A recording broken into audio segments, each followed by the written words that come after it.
Good afternoon and a warm welcome to our Board of Education, the McGuire family, community members, Salem Central School District staff, and students. We are here today to dedicate our new McGuire Meadows track and field. Many of you may not be aware of how we became recipients of this beautiful all-weather track. And so I'd like to give you a little bit of background. In January of 2010, the Salem School District received a letter from Mr. McGuire Sr. indicating his desire to leave a legacy that will benefit as many students as possible, as well as to pay tribute to his family. Mr. McGuire's children, who all graduated from Salem Washington Academy, Richard Jr., Bonnie, and David, were all outstanding athletes here. David McGuire was an outstanding track star while in Salem and also while attending St. Lawrence University.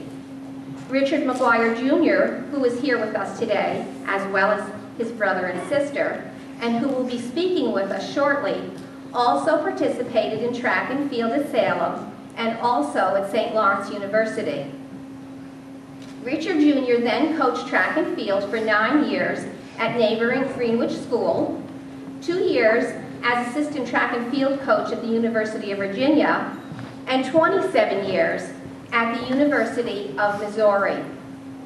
So as you can see, the passion for track and field runs deep in the McGuire family. With this in mind, Mr. McGuire has donated, with the utmost generosity, $300,000 for the construction of our brand new all-weather track here at Salem Central School.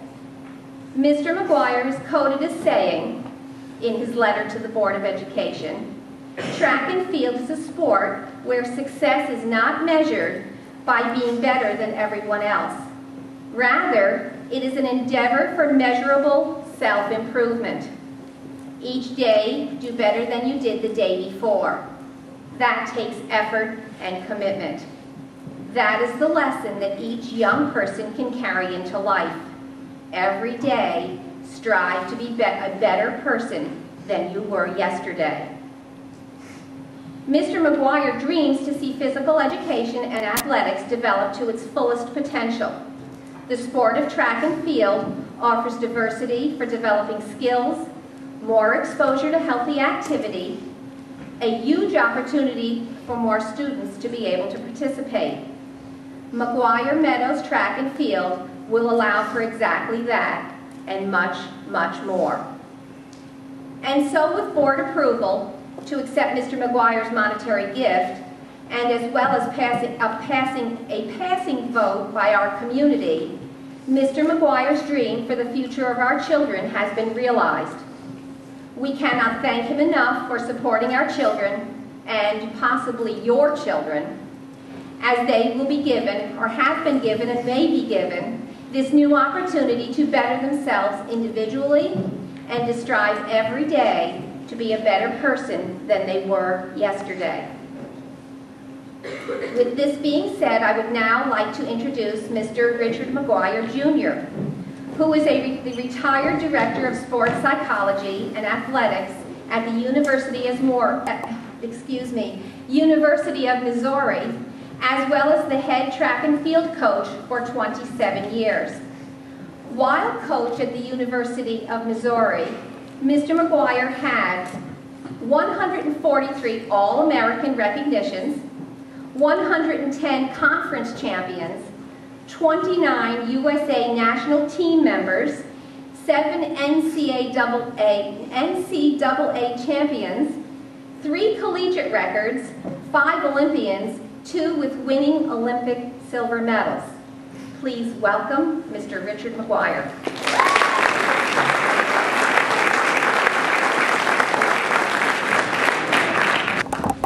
It would be hard to describe the excitement, emotion, and pride I feel today being with you here, not just in Salem, not just at the school, not just here with my family and for the track, but in this room.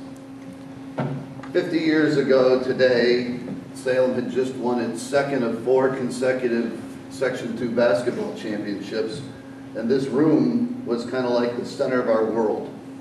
This was the big gym then. It was packed for every game. It was exciting. I lived for basketball. Basketball was my sport. To stand here today, probably for the first time in 40 years, it's a pretty moving moment. But today's not about my history with basketball. Notice that she did say that my brother David was a track star. She didn't say that about me, did she? I wasn't. But today's about my dad and about you. And I'd like to share some things with you about why we're here and how we got here. I'm a coach. I'm proud to be a coach. I think that to be a coach is the most special, most important, most honorable thing that I could do with my life. For 43 years I've been a coach. I'm proud to be a coach. I stand in front of you today as a coach. But I'm not a coach or proud to be a coach because I think sport's important. I don't think sport's very important at all. But I think kids are important. And kids love sport. They get the message sport's important. Being an athlete's important. And so in sport, kids pay attention. I taught math for a lot of years. Could you believe that I had kids in my math class who didn't want to learn math? Oh, some of you can believe that. But every kid on my basketball team wanted basketball, and every kid on my track team wanted track. And so they paid attention, they listened, and all the things that were important to be learned could get learned. Because I think the most important thing we ever learn in school is the process of being a success. The process of striving for our own personal excellence, experiencing that excellence, and being motivated to strive for more. And that certainly is what track and field is all about. So we're here today to celebrate and to thank Dick McGuire for all that he has given to all of us. Who is Dick McGuire?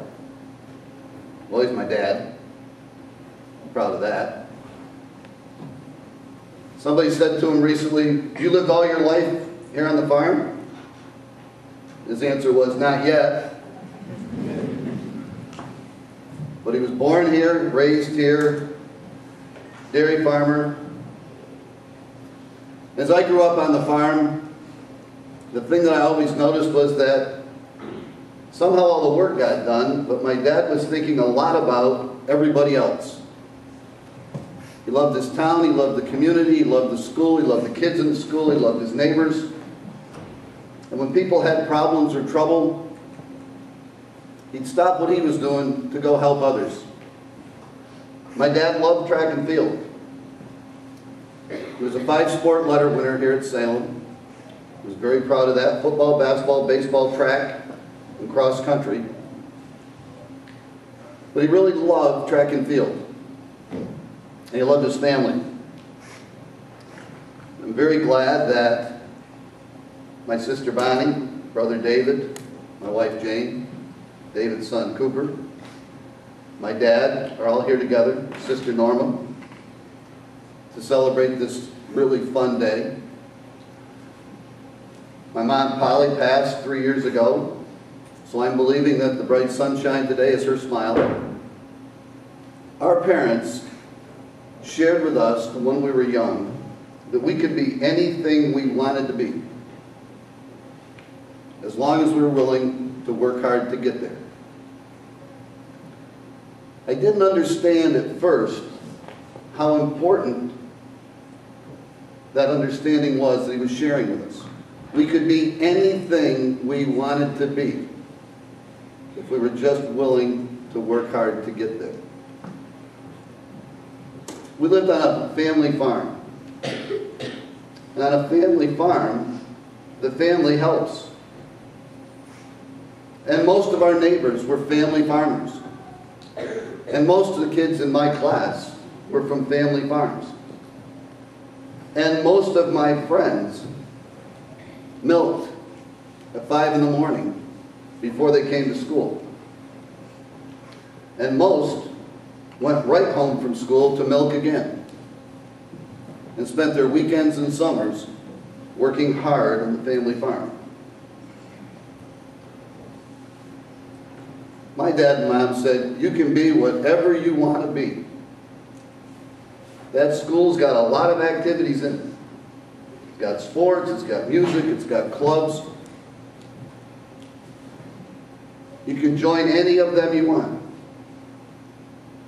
But when you're not in one of those clubs or sports, come home and work on the farm.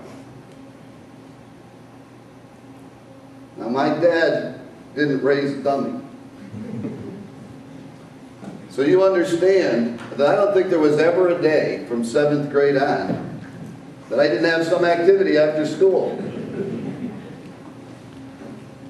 And the same was true with my sister Bonnie and my brother David. Now, Bonnie was by far the best athlete in the family. We have no problem admitting that. Way, way, way better than David and me. And she was 5 years too old. She graduated in 1969, and 1974 was an important year for girls' sports. But boy, she'd have tore it up if she'd had it. But she learned that she could be anything she wanted to be. She went to St. Lawrence undergraduate, Syracuse University Law, has her own law firm today. But she's not just a lawyer. In her law work, she helps people prepare for retirement in their older years and then for passing their estate on when they go to heaven. A special lawyer, serving others and helping. My brother David was the track star. He announced at Christmas of his senior year that he was going to be the county and sectional sprint champion, the 100 meters and 200s. I remember vividly sitting on the floor watching a football game, fire in the fireplace, a typical Christmas picture, and David announced he's going to win the 100 and 200, and I kind of laughed, because he wasn't really that fast. He was 6'3", all arms and legs. They called him Stick. Couldn't believe he was going to run that fast. Well, I was completely wrong, so I should have learned early on I was no judge of track talent. He not only won the county championship in the 100 and 200, he won the sectional championship, and it wasn't close. He ran away with both races. It was David, and about 10 yards back, the other 7 in a race. I think that was, I went on for 43 years to be a coach. I've had athletes win Olympic medals, national championships, been in world championship teams. I've never a day in my life been happier or prouder than I was of David that day. Sectional champion, 100 and 200. Amazing. I was short, slow, weak. I came through school with a bunch of great athletes and got to have a lot of fun and won a lot of championships, and it wasn't much to do with me.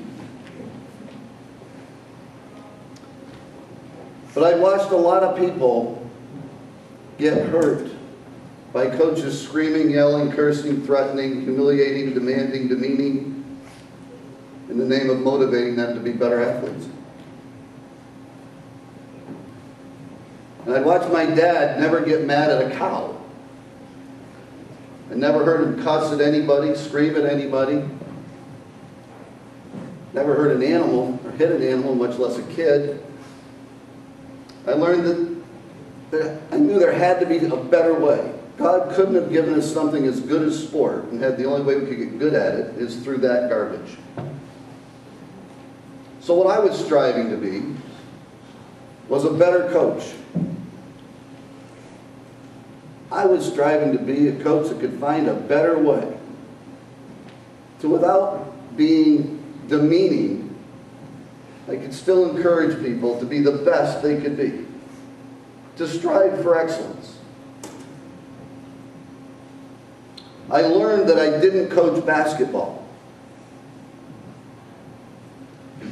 And then I even learned that there was a better sport to coach for me. Track and field, instead of 12 boys, I could have 100 boys and girls on a track team. But I learned that I didn't coach track, I didn't coach basketball, I coached basketball players. I didn't coach the high jump, I coached the high jumper. I didn't coach people to run, I coached the runner. I coach kids. So I dedicated my life to understanding positive coaching. My coaching was built on the understanding that I was there to develop qualities in the athletes that I coached. I'm going to share just a few of them quickly. One was, number one exactly, to develop the desire to strive wholeheartedly for excellence. I want you to notice that out on the field next to the track, big marble monument, McGuire Meadows, dedicated to the pursuit of excellence. If you're a senior, you've got 2.5 months. If you're a junior, you've got 1 year and 2.5 months. If you're a 6th grader, you got 5 years and 2.5 months on that track to engage in your own pursuit of excellence, where excellence will never come find you, but you have to go find it. And nobody ever strives for excellence if they don't first have a desire to strive for that excellence. I'm encouraging you, I'm imploring you, be filled with a desire to strive for your excellence. And let that track encourage you and remind you. I had no rules for my athletes. That doesn't mean it was free-for-all. It meant that I felt that people should be allowed to make choices. They should choose what's right, not be made to do what's right. But I had 3 expectations for all my athletes. First was to have a desire to be good and be willing to work hard to be good. The second was go to class every day. And after class, go to practice. Wasn't a rule, it was just an expectation. Show up every day. Have a desire to be good and be willing to work hard to be good. Invest in yourself. Do the work. That's how you succeed. No shortcuts. Show up every day. Just keep showing up. And finally, number 3, say thank you a lot. None of us make it through this world on our own. None of us are so smart, so good, so talented, so rich, so strong that we've got the answer and what it takes for every puzzle. None of us. We all only make it because good people do nice things for us. And what I expected from my athletes always was to recognize when somebody does something nice for you. And when they do, be sure they know you appreciate it. And the only way we can be sure they know you appreciate it is if you walk right up to them and say, thank you. A lot. That's why we're here today. Dick McGuire's gift really gave all of us. I'm proud to be from Salem. I really thought we meant it when the old cheer was, we're the generals, nobody prouder. Haven't lost it a second. It's a thrill for me to be back here. I've followed you closely for 40 years. Through him. Why a track? He loved track. He built high jump standards. Put them in our backyard when I was 8. He'd come up to the track and run with us. He'd follow track. Track was special. I was slow. I learned to love track. Charlie Perry arrived. If any of you know Coach Perry? Man can make some noise. He's got some enthusiasm. He had some. I loved it.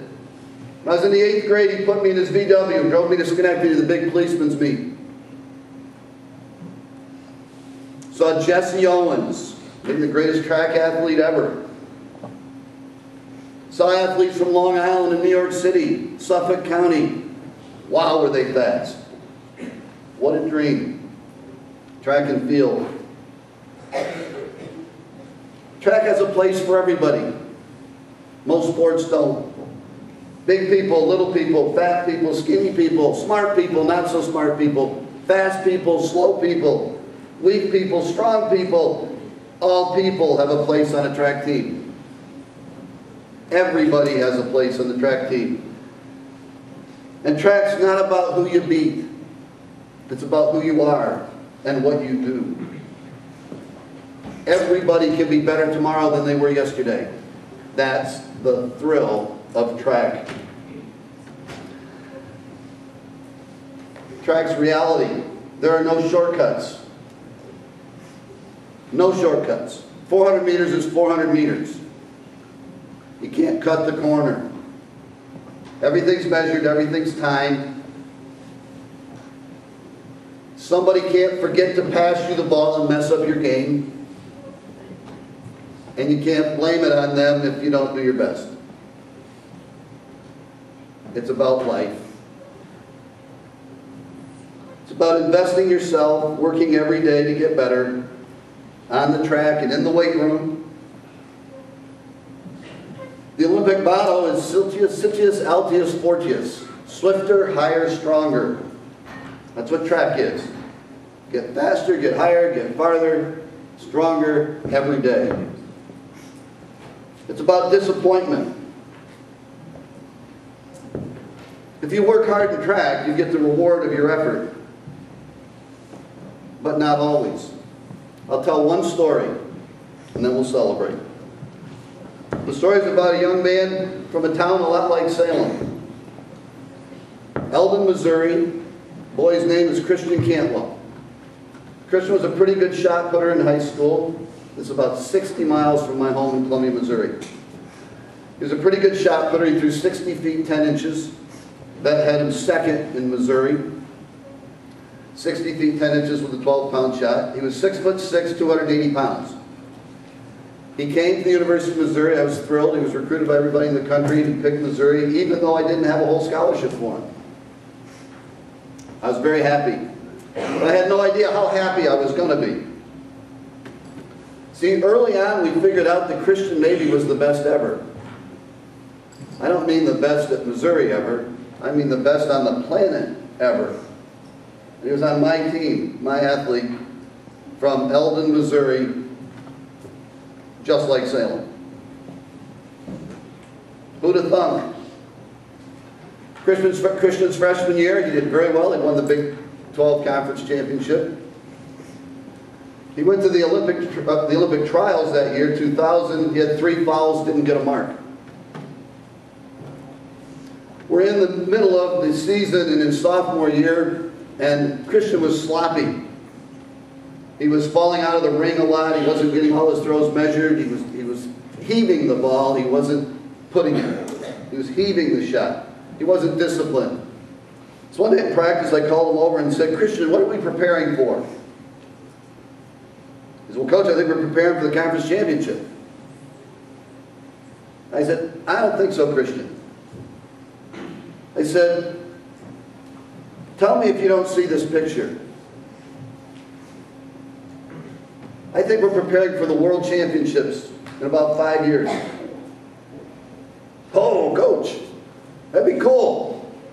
"No, I think it'd be real, Christian. I think you could win the World Championship. But you're not going to win the World Championship if you're falling out of the circle, because they're not going to measure your throw." And from this day forward, Christian, every day in practice,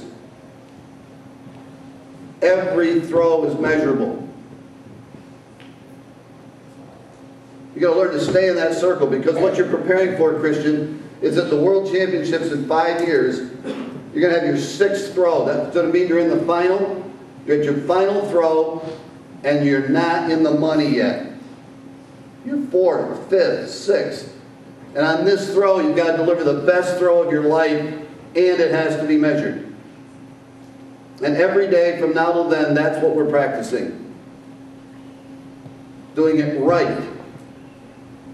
2004 at the Olympic trials, Christian was the world leader. He won 15 straight. He had a throw of 73, 10 and a half, the farthest throw in the world by 2 feet. And he finished 4th. And he didn't make the team. Big disappointment. The next year he's at the World Championships. Was 5 years after we talked. We're at the World Championships. On his final throw, he was in 6th place. He threw 72-10, won the World Championship on his final throw. Just like we talked 5 years earlier. At the U.S. trials in 2007, Christian threw a bomb. Later it was measured at 75 feet, 8 inches. The world record is 75, 10 3/4. But it was a foul, not measured. But they were wrong, and all the videos later showed it. He got gypped. Bad call. Lost $100,000 on a bad call. Not fair. Well, Christian, what do you want to do? We go home and cry about it, or maybe show up at practice Monday? Showed up at practice Monday. Olympic Games 2008, Beijing. Final throw. He's in 4th. Oh, by the way, that wasn't fair. He got gypped. $100,000. Track's just like life. It's real. Not fair. Go back to work. Life's good. 2008, Olympic Games. 6th throw. Great throw. 1 centimeter short of the win. 2nd place, silver medal. How many think, oh darn, he lost? How many love to go to the Olympic Games? How many love to be in the Olympic Games? Anybody love to get an Olympic medal? Would you love to get 2nd? You wouldn't say 2nd sucks? No. You'd say, wow, Olympic silver. Right. It's 2012. Be watching in London. We're hoping for gold. Why are we here? We're here because my dad loves track. And my dad kept saying, why can't Salem have a track? He watched me at Missouri build a track because Mrs. Walton, that's Walmart Walton, saw we didn't have a track. And she gave a lot of money. We built a track. So my dad said to me, how much money is a lot of money? I said, more than you've got, Dad.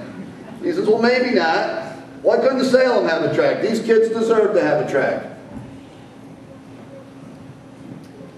And when he gave his money to build the track, they figured out that they could, with that money, that would qualify for more state aid, for more money. You got a track, you got a football field, you got a baseball field, another baseball field, some softball fields, some weight room stuff. Holy cow.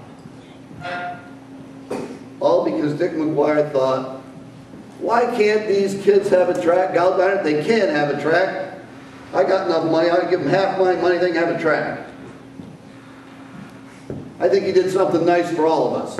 Us, by the way. Before I finish, I want to recognize another person in the room. George Gilchrist, will you please stand up? This may be, George, stand up. This may be the greatest track athlete ever in Salem.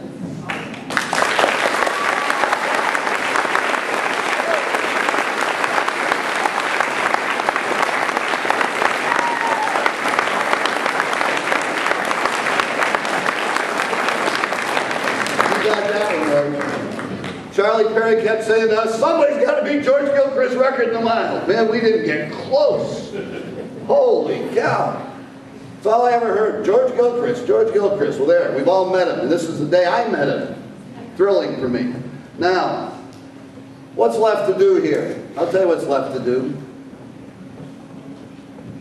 Show up every day. Have a desire to be good, we work hard to be good. Show up every day and say thank you a lot. God darn, Dick McGuire did something nice for all of us, for Salem, for the town. And what's time to do is say thank you to Dick McGuire. And how do you say thank you to Dick McGuire? You wear out that track. Yeah. That track is an amazing track. That surface is unbelievable. Same company that built my track built your track. The surface on that track is as nice as any high school track in New York State. Second to none. It begs you to run fast. Been on the track? Feels different, doesn't it? Yeah. You just want to run fast on that track. Go do it. Wear that track out. Protect that track.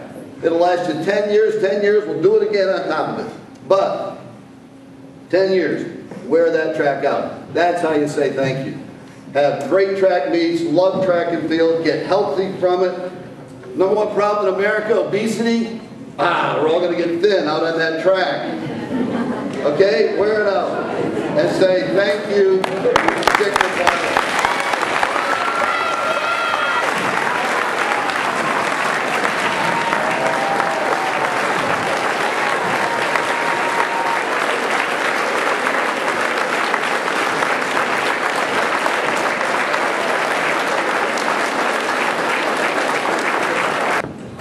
Thank you very much, Mr. McGuire. Our next speaker is our generous donor. You already have heard much about him, Mr. Richard McGuire, Sr. And you've heard a little bit about how he has been here all of his life and raised his family here. You may not know a few interesting facts about him.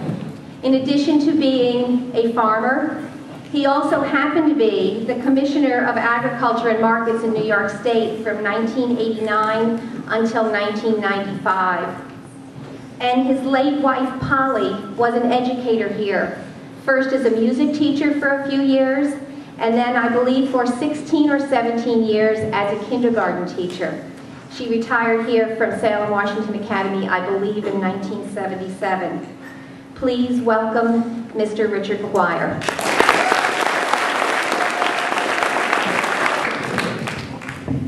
If you believed half of what you heard this afternoon, that's pretty good. I'm proud to be as old as I am. And maybe athletics contributed to my long life. I was here when this building was built. I went to the old school down on West Broadway.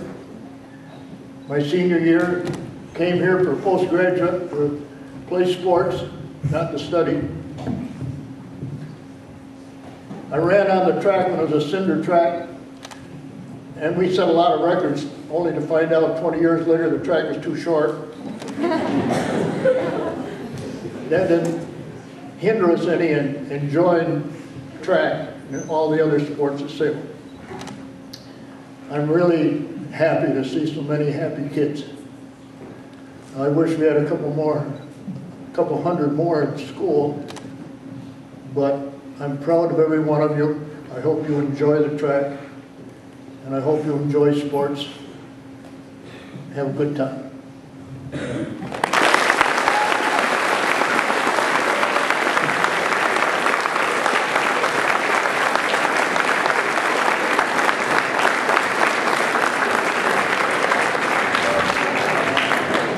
Okay, everyone. Thank you so much for being here today. Thank you, McGuire family, Board of Education.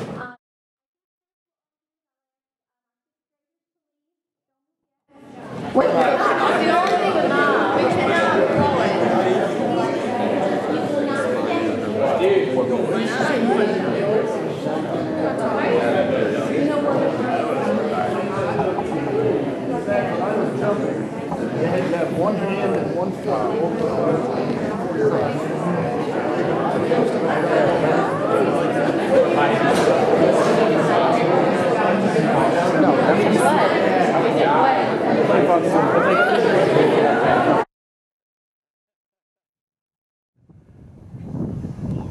Okay. All right, kids, you're on. Okay, kids. Go ahead. Tell them when to cut it. Cutter's time. Ready? 1, 2. You guys say start. All right, guys. Runners, take your mark. Get set. Cut. Yeah. Okay, now say it. Ready? 1. Runners, take your mark. Get set. Cut.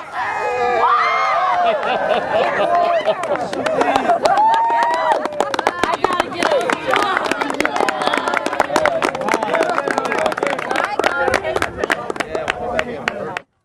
After the ribbon cutting ceremony, Mr. McGuire started the first race in the scrimmage between Salem and Cambridge track teams on the new track.